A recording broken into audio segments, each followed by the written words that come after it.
নমস্কার বন্ধুরা, বৌদির হোম কিচেনে আবারও আপনাদেরকে স্বাগত জানাই। আজকের এই সুন্দর রেসিপিটা আপনাদের সাথে শেয়ার করব। তার জন্য আমি এখানে নিয়ে নিয়েছি গোল বেগুন, যেগুলো আমরা ভাজা বানাই বা বড়া বানাই সেই বেগুন, এবং এগুলোকে এভাবে গোল গোল করে একটু মোটা মোটা সাইজ করে কেটে নিয়েছি। এই দেখুন, তার সাথে নিয়ে নিয়েছি একটা আলু, এভাবে লম্বা লম্বা করে কেটে একটা আলু নিয়ে নিয়েছি। তো চলুন এর রেসিপিটা আজকে শুরু করা যাক। প্রথমে মশলাটা তৈরি করে নিই। মশলার জন্য আমি এখানে মিক্সিতে দিয়ে দিচ্ছি নারকেলের টুকরো, বেশ কয়েকটা নারকেলের টুকরো দিয়ে দিলাম।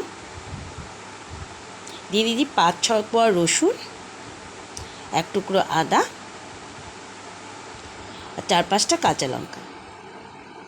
তার সাথে সামান্য একটুখানি লবণ দিয়ে এর একটা প্লেন পেস্ট আমি তৈরি করে নেব। এবার আমি কড়াইটা বসিয়ে দিলাম এবং কড়াইয়ে তেল দিয়ে দিলাম পরিমাণ মতো। তেলটা গরম হয়ে এলে আমি যে আলুগুলো কেটে নিয়েছিলাম সেই আলুগুলোকে হালকা একটু ভেজে নেব। তো বন্ধুরা, আজকে যে রেসিপিটা তৈরি করছি সেটা হচ্ছে মশলা ভরা বেগুনের রেসিপি। তো অবশ্যই আপনারা বাড়িতে ট্রাই করে নেবেন। আশা করছি আপনাদের সবার ভালো লাগবে। পুরো ভিডিওটা দেখার অনুরোধ রইল। আলুটা আমি দিয়ে দিয়েছি ভাজার জন্য, সামান্য একটুখানি লবণ দিয়ে দেব যাতে আলুতে লবণটা ঢোকে। তো বন্ধুরা, আপনারা যারা যারা আমাদের চ্যানেলটি দেখছেন অবশ্যই লাইক করুন, শেয়ার করুন আপনাদের বন্ধুবান্ধবদের সাথে। সাবস্ক্রাইব করলে অবশ্যই বেল আইকনটি প্রেস করতে ভুলবেন না। তো আমার আলুগুলো আপনাদের সাথে কথা বলতে বলতে দেখুন বেশ হালকা একটু ভাজা হয়ে গেছে। এবার আমি এগুলোকে তুলে নেব।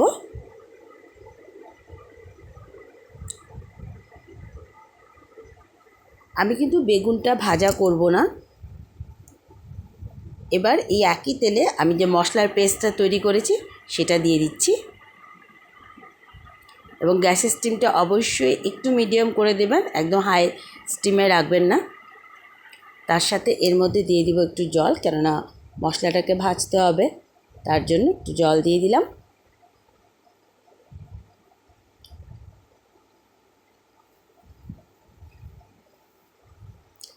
এবার এর মধ্যে আমি গুঁড়ো মশলাগুলো দিয়ে দেব এক এক করে। প্রথমে দিয়ে দিচ্ছি হলুদ গুঁড়ো, 1 চামচ মতো হলুদ গুঁড়ো দিয়ে দিলাম। দিয়ে দিচ্ছি এখানে 1/2 চামচ মতো আমি জিরে গুঁড়ো,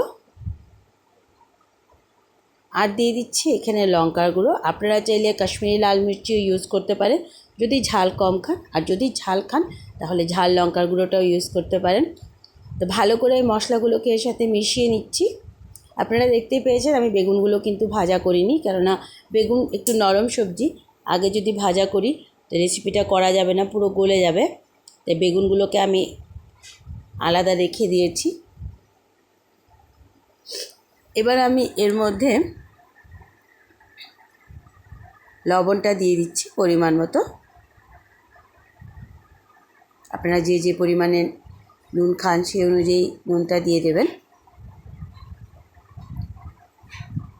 দেখুন আস্তে আস্তে ফুটতে শুরু করেছে। সামান্য একটুখানি চিনি দিয়ে দিলাম জাস্ট টেস্টের জন্য। এবার এর মধ্যে একটা টমেটো দিয়ে দিচ্ছি। খুব সহজেই তৈরি হয়ে যাবে মশলা ভরা এই বেগুনের রেসিপিটি।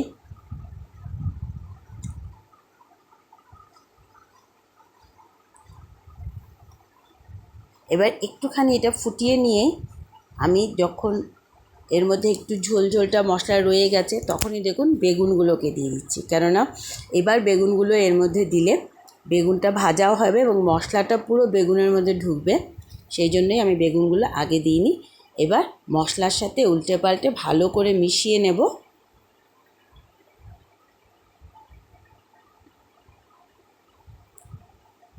এতে বেগুনগুলো ভাজাও হবে এবং মশলাটাও বেগুনের মধ্যে ঢুকবে এবং বেগুনটা একদম নরম হয়ে গলে যাবে না। এবার এর মধ্যে আলুগুলোকে দিয়ে আমি একটুখানি ঢাকা দিয়ে দেব যাতে বেগুনগুলো নরম হয় এবং মশলাটাও ভালো ভাজা হয়। দেখুন মোটামুটি 1 মিনিট পর আমি ঢাকাটা খুলছি। আমি আগেই বলছিলাম গ্যাসের স্টিমটা কিন্তু মিডিয়ামে রাখবেন, একদম হাইয়ে রাখবেন না। দেখুন জলটা অনেকটাই শুকিয়ে গেছে এবং বেগুনগুলো সুন্দর ভাজা হয়েছে এবং মশলাটাও সুন্দর বেগুনের মধ্যে ঢুকে গেছে। আরেকটুখানি মশলাটাকে ভেজে নিতে হবে, কেননা জল আরেকটু দেখা যাচ্ছে মশলার যে রয়ে গেছে। তা আরেকটুখানি মশলাটা ভেজে নেব এবং খুব হালকাভাবে কিন্তু নাড়তে হবে যাতে বেগুনগুলো ভেঙে না যায়, ভেঙে গেলে ভালো লাগবে না।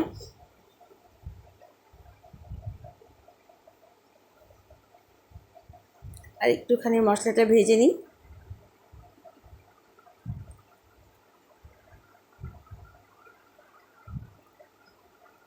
দেখুন কালারটা কিন্তু দারুণ হয়েছে। এবার আমি এর মধ্যে দিয়ে দিচ্ছি জল পরিমাণ মতো, দিয়ে আবারও খুব ভালোভাবে জলের সাথে সব মিশিয়ে নিচ্ছি। এখন উৎসবের মরশুম চলছে, তো একটু ভিন্ন ধরনের রেসিপি অবশ্যই সবাই খেতে চাইবেন বাড়িতে, এবং আমি চাইবো এই ধরনের রেসিপিগুলো আপনারা অবশ্যই বাড়িতে ট্রাই করুন।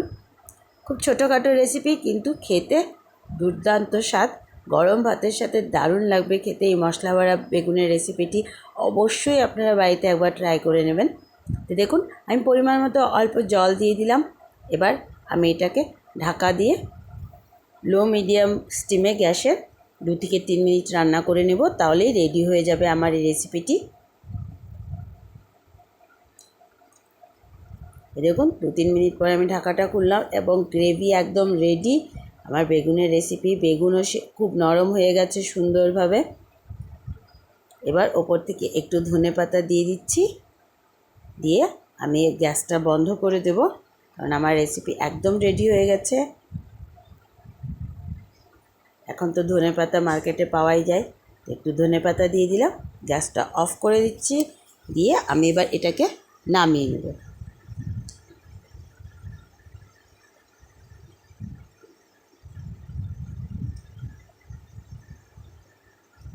চলুন গ্যাসটা অফ করে দিলাম, এবার নামিয়ে নিই। তো গরম গরম ভাতের সাথে অবশ্যই আপনারা এই মশলা ভরা বেগুনটি পরিবেশন করবেন, অসাধারণ দুর্দান্ত খেতে। আপনারা চাইলে রুটি পরোটার সাথেও এটা খেতে পারবেন, দারুণ লাগবে কিন্তু খেতে। তো অবশ্যই আপনারা এটা বাড়িতে ট্রাই করে নেবেন, অবশ্যই আমাকে কমেন্টে জানাবেন কেমন হলো। আবারও দেখা হবে নতুন একটা ভিডিওর সাথে। ততক্ষণের জন্য সবাই ভালো থাকবেন, সুস্থ থাকবেন। ধন্যবাদ।